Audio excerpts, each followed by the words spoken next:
Over height होत आहे. बाकी वजन विचाराल तर फक्त 500 किलो आहे. भरपूर असं वादळ आहे आणि आपला स्पीड आहे फक्त 20. तर हे बघू शकताय मित्रांनो. आता तुम्हाला दाखवून देतो एक्झॅक्ट किती गाड्यांचे ॲक्सिडेंट समृद्धीवरती झालेले आहेत. 1 2 3 4 5 6 त्याचबरोबर 7 8 गाड्या इथं सॅम्पलला ठेवलेल्या आहेत.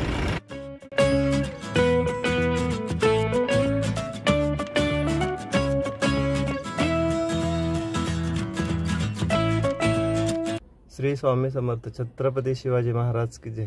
गणपती बाप्पा मोरया. गुड आफ्टरनून मित्रांनो. ते कालच्या ब्लॉगमध्ये म्हणल्याप्रमाणे आजचा आपला 1800 किलोमीटरचा प्रवास सुरू झालाय. खूप लांबची जर्नी आहे आणि आमची मॅडम सुद्धा दरवाज्यात पाहू शकताय आम्हाला सोडवण्यासाठी वाट बघत थांबली. तर आता आपण निघालोय गाडी लोडिंग करायला. भरपूर साऱ्या गोष्टी, भरपूर सारे नवीन प्लेस इथून पुढे तुम्हाला येणाऱ्या ब्लॉग्समध्ये बघायला भेटणार आहे. तर चॅनलला सबस्क्राईब केलं असेल तर सबस्क्राईब करा, बेल नोटिफिकेशन ऑलवरती सेट करा, म्हणजे तुम्हाला येणारे सगळे ब्लॉग बघायला भेटतील. आपला प्रवास भरपूर लांबचा आहे. 3-4 स्टेट क्रॉस करून जायचं आहे. आरुची पण गाडी घेऊया. ती ॲक्च्युली खेळतीये मुलांबरोबर कारण सुट्ट्या आहेत. इकडे की मम्मीला त्रास देऊ नको काय येऊ का. चल बाय येऊ. चला निघूया. मित्रांनो आपला प्रवास थोडं फॅमिली अटॅचमेंट, कारण आपला प्रवास जो होतो तो भरपूर दिवसाचा असतो. कारण मागच्या ब्लॉगमध्ये पाहिलं असेल, म्हणजे मागच्या ट्रिपला टोटल 1 महिना आपण घरापासून बाहेर होतो आणि आताचा हा प्रवास सुरू झाला आहे. हा किती दिवस बाहेर ठेवेल आपल्याला ते सांगता येणार नाही, लगेच तरी सांगता येणार नाही. त्यामुळे भरपूर मिस केलं जातं. तर बघूया या ब्लॉगमध्ये आता किती दिवस आपण बाहेर राहतोय आणि आपला प्रवास कसा कसा कुठे कुठे होतोय. तर हे सगळ्या गोष्टी तुम्हाला आजच्या ब्लॉगमध्ये बघायला भेटेलच. तर चला आपल्याला कासारवाडीला लोडिंगला जायचं आहे. इथून आहे 15 किलोमीटर. काय काय मटेरियल आहे, किती मटेरियल आहे, गाडी कशी लोडिंग आहे, तर या सगळ्या गोष्टी तुम्हाला ब्लॉगमध्ये पुढे बघायला भेटतील. तर ब्लॉग शेवटपर्यंत नक्की बघा आणि आपली टोटल जर्नी बघण्यासाठी चॅनलला सबस्क्राईब नक्की करा. असेल 8-11 म्हणून गार्डन आहे, छोटंसं गार्डन आहे. इथून आपल्याला जायचं आहे राईड घेऊन पिकअप लोकेशनच्या जवळ. तर पोहोचूया आता पिकअप. गाडी लोडिंग करून घेऊया. बाकी सगळी प्रोसेस तुम्हाला दाखवून देतो. लोडिंग प्रोसेस सुरू आहे बघू शकताय. तर थोडं ओव्हर हाईट सारखं डाऊट शकते म्हणून आपण ओपन केली आहे गाडीला. वरतून ताडपत्री वगैरे काढली आहे. तर हे आहे मटेरियल बघू शकता. बंडल आहेत. गाडी झाली आहे लोडिंग आणि ही ताडपत्री पॅक केली आहे पूर्ण. ओव्हर हाईट होत आहे. बाकी वजन विचाराल तर फक्त 500 किलो आहे. कारण मटेरियल आहे थर्माकोलचं. एकदम लाईट वेट आहे.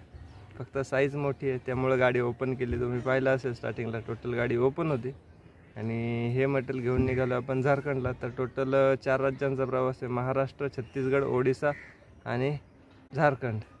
तर अशा 4 राज्यांचा प्रवास होणार आहे. भरपूर लॉंग जर्नी आहे. 1800 किलोमीटर आहे जमशेदपूर. त्यामुळे भरपूर साऱ्या सिटीज क्रॉस होणार आहेत आणि खूप नवीन नवीन गोष्टी यातून शिकायला भेटेल. तर ब्लॉग आणि सिरीज शेवटपर्यंत नक्की बघा. तर चला आपला पुणे टू जमशेदपूरचा प्रवास सुरू झाला आहे. गाडी झाली अनलॉक. सगळी तयारी झाली. बॅग वगैरे घेतलेली आहे. डॉक्युमेंट्स बिलिंग इथं ठेवलेलं आहे. गणपती बाप्पा मोरया. तर फायनली आपण आता गाडी लोडिंग करून डॉक्युमेंटेशन कंप्लीट करून आपला जमशेदपूरचा प्रवास सुरू करतोय. तर चला जायचं आहे आता. पहिलं RTOला तात्यांकडून आपल्याला जे पासिंगचे पेपर आहेत तर ते घ्यायचे. तर पासिंग झाल्यानंतर आपण पेपर काय अजून आणले नव्हते तर ते घ्यायला RTOला जायचं आहे. 5:30 तारीख आहे 15. समोरच दिसत असेल पुणे मेट्रो. JRD टाटा उड्डाणपूल यांचं गाव जमशेदपूर. आपण निघालोय जमशेदपूरला आणि हा भारतरत्न JRD टाटा यांचा ब्रिज. घेतले पेपर आणि आपली 19:34 प्रवास सुरू. हा समोरच असेल पुणे नाशिक हायवे. इथून आपण आता लेफ्ट घेऊन डायरेक्ट मोशीला जाणार. मोशीवरतून आळंदीच्या रोडने शिक्रापूर रोड आणि शिक्रापूर रोडवरतून डायरेक्टली अहमदनगर, छत्रपती संभाजीनगर. तर ह्याच रूटने आपण डायरेक्ट समृद्धीला आणि तिथून पुढे नागपूरपर्यंत. तर असा राहणार आहे आपला पहिल्या टप्प्याचा प्रवास. संध्याकाळ झाली आणि क्लायमेट पण पूर्ण असं पावसासारखं झालंय. आपल्या गाडीमध्ये थर्माकोल लोड आहे आणि वरतून ताडपत्री मारलेली आहे, त्यामुळे काही प्रॉब्लेम नाही आहे. म्हणजे खराब होणारं काही मटेरियल नाही आहे. जरी थोडाफार पाऊस वगैरे झाला तरी कवर होऊ शकतंय. आणि हा संध्याकाळच्या वेळेस आळंदीचा सीन बघू शकताय. संत ज्ञानेश्वर महाराज की जय. 3000चं डिझेल टाकलं. चला निघूया. पाऊस झालाय सुरू. टँक बघू शकता हळूहळू वरती येतोय आणि पाऊस पण झालाय सुरू. तर चलो पावसाची सुरुवात आणि आपल्या प्रवासाची पण सुरुवात आहे. तुफान वाऱ्याचा पाऊस. झाड बघू शकताय ते भरपूर असं वादळ आहे आणि आपला स्पीड आहे फक्त 20.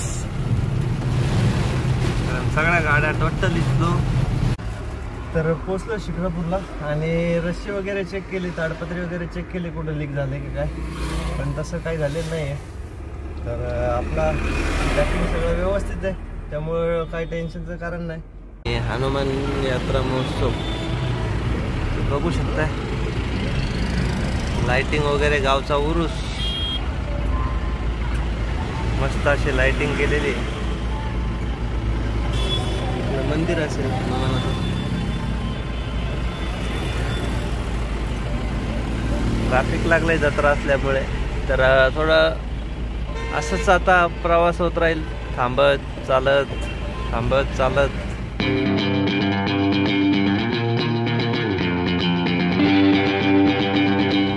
हाराचे दुकान आणि हे सुप्याचं मार्केट. तर कसं दिसतंय मित्रांनो हार. तर थांबलोय महाज्योतला. तर जेवण करूया इथं. मावशीची कृपा आणि शेजारीच महाज्योत. आजचं मेनू स्पेशल दाखवतो काय ते. पराठा, लोणचं, दही.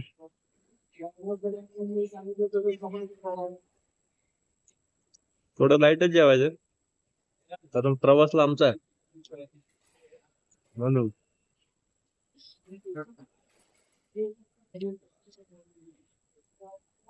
चला भेटूया जेवण संपल्यानंतर.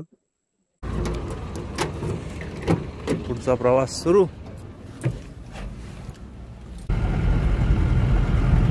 अहमदनगर आणि त्यानंतर छत्रपती संभाजीनगर.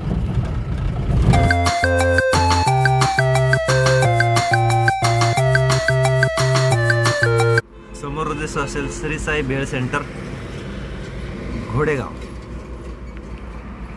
आणि आपण घेतलंय पार्सल भेळ. कारण असं की प्रवासामध्ये भूक लागेल. प्रत्येक वेळेस हॉटेल चांगला अवेलेबल होईलच का हे माहीत नाही, त्यामुळे मध्ये जर भूक लागली तर नाश्ता करायला बरं पडेल. भेळचं पार्सल घेतलंय. पोहोचलो घोडेगावपर्यंत. 150-200 किलोमीटरचा प्रवास झालाय आणि अजूनही छत्रपती संभाजीनगर आपल्याला एक 70 ते 80 किलोमीटरचा प्रवास बाकी आहे. झालाय चहा वगैरे आणि निघूया पुढे.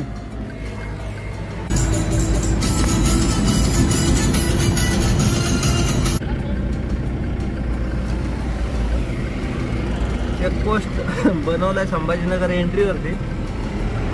आणि गाड्या थांबवल्या जात आहेत कारण आचारसंहिता चालू आहे. तर भरपूर ठिकाणी आपल्याला असं चेकिंग व्हायला शकतंय. गाडी खोलून दाखवली. धुळे सोलापूर हायवेच्या जवळ पोहोचलोय कारण समोरच फ्लायओव्हर आहे आणि आपण इकडून लेफ्ट घेऊन समृद्धीला न चढता डायरेक्टली जालना रोडने म्हणजे जालन्याची जी एंट्री आहे तिथून समृद्धीवरती प्रवास करणार आहे. तर हा घेतला आपण राईट. आता जालन्याच्या जवळपास जालन्याच्या आली समृद्धीवरती प्रवेश करू. वाळूंज एक्झिट घेतल्यानंतर आता आपण पोहोचलोय करमाडला आणि समोरच इंडियन ऑइलचा पेट्रोल पंप दिसत असेल. तर आता इथं जे आपलं हाफ झालेलं डिझेल आहे ते फुल करूया. थोडाफार नाश्ता पण करूया. शिव पेट्रोलियम. तर अर्धा टँक होता तरी आपण 2000चं डिझेल आत्ता भरतोय. टँक फुल राहील तर आपला प्रवास अजूनही 500 किलोमीटर 500 ते 550 किलोमीटर नागपूरपर्यंतच आहे. कवर करून घेऊ. फुल झालं 1700 मध्येच फुल झालं. बस तेवढंच कर. 1800 रुपये ठीक आहे. तर चला पेमेंट करूया आणि निघूया पुढे. तर 1800चं डिझेल भरून घेतलंय आणि आपण आता थांबूया इथं. पुढे चहा आणि थोडाफार नाश्ता करू. प्लॅनिंग असं आहे की रात्रीच आपल्याला जास्तीत जास्त कव्हर करायचं आहे जेणेकरून सकाळी नागपूरला पोहोचू. म्हणजे एक 8-9 वाजतील तरी आपल्याला नागपूरला पोहोचायला. कारण दिवसा जर आपण प्रवास केला तर ऊन भरपूर आहे त्यामुळे थोडा नागपूरला आराम करता येईल दुपारी आणि मग परत पुढचा प्रवास कव्हर करता येईल जेणेकरून परत आपण उद्याच्या रात्रीला रायपूर म्हणजे छत्तीसगडचा जो एंट्र्यांचा मागच्या वेळेस तुम्ही पाहिलं असेल भरपूर ठिकाणी एंट्री द्यायला लागतात. दुर्ग भिलाई त्याचबरोबर रायपूर. तर त्या पण आपल्याला रात्रीचा केल्यामुळे थोड्या एंट्र्या वाचू शकतात म्हणून असं डोक्यात चाललंय. तर बघूया कितपर्यंत आज कव्हर करता येते आणि कव्हर करून आपला प्रवास जेवढा खेचता येईल तेवढा खेचूया. तर आता आपण पहिले 25 किलोमीटर खेचूया जिथं आपल्याला समृद्धी लागणार आहे. आता तुम्हाला दाखवून देतो एक्झॅक्ट किती गाड्यांचे ॲक्सिडेंट समृद्धीवरती झालेले आहेत. 1 2 3 4 5 6 त्याचबरोबर 7 8 गाड्या इथं सॅम्पलला ठेवलेल्या आहेत. या गाड्यांचे ॲक्सिडेंट या हायवेवरती झालेले आहेत त्यामुळे रस्त्याने जात असताना काळजी घ्या. सुरू झाला आहे समृद्धीचा.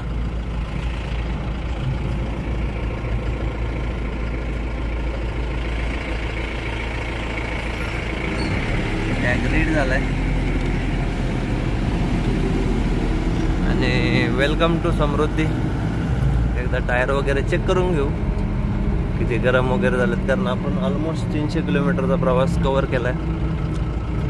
तर आपण इथं साईडला लावूया कारण इथं 5 लेन आहेत. बघू शकताय आपले 1934चे टायर चेक करायचे. तर हा टायर थंड आहे. 4ही टायर एकदा चेक करून घेऊ. हवा वगैरे हवा तर काही प्रॉब्लेम नाही आहे बट डिक्स चेक करणं गरजेचं आहे आतमधून जर गरम झाल्या असत्या कारण आपण कालच ब्रेक लायनर पण चेंज केलेत की कुठे काही प्रॉब्लेम आहे का नाही ते पण एकदा चेक करून घेणं गरजेचं आहे. तर बघू शकताय क्लिअर आहे. सुस्ती यायचा टायमिंग असतो 3चा. त्या पिरियडमध्ये थोडं वॉकआउट पण झालेलं आहे. तर या सगळ्या गोष्टी फॉलो करा आणि समृद्धीचा प्रवास सुखरूप करा. तर थांबले मित्रांनो मेकर खामगाव एक्झिटवरती. पाय मोकळे करायचे कारण जाम झाल्यासारखं वाटतं. तर वॉकिंग करू. तर मित्रांनो भरपूर असा लांबचा प्रवास आहे. 1800 किलोमीटर सिंगल ड्रायव्हिंग आणि 2-3 दिवसाचा आपण टायमिंग घेतला आहे. तर ऑलमोस्ट आता आपण 500 किलोमीटरच्या आसपास कव्हर केलं. 450 ते 500 किलोमीटर. म्हणजे आपल्याला आता छत्तीसगडचा टिपी काढायला लागेल उद्या सकाळी. त्यानंतर ओडिसाचा टिपी काढायचा आहे. ते ऑलमोस्ट 300-350च्या रेंजमध्ये काहीतरी बसतात. आणि झारखंडचा टिपी थोडा जास्त आहे म्हणजे 7 दिवसाला एक 1100-1200 रुपये काहीतरी खर्च येतो. म्हणजे जवळपास पोचू त्यावेळेसच झारखंडचा काढू आणि सकाळी छत्तीसगडचा काढू. म्हणजे ज्या स्टेटच्या जवळ पोचू त्या स्टेटचा टिपी तिथं गेल्यानंतर काढू. तर चला आता थोडं फ्रेश होऊ, तोंडावरती पाणी मारू आणि जी मगाशी भेळ घेतली होती तर ती पण मिक्स करूया, म्हणजे जाताना खात खात जाता येईल. हे बुंदीचे लाडू आणि ही भेळ 1/2 किलो. म्हणजे आपल्याला जिथं जिथं भूक लागल तिथं तिथं हा स्नॅक्स आपली भूक भागवण्याचं काम करेल. या मित्रांनो भेळ खायला. भूक लागली किंवा झोप लागली, खायचं कधी निघूया.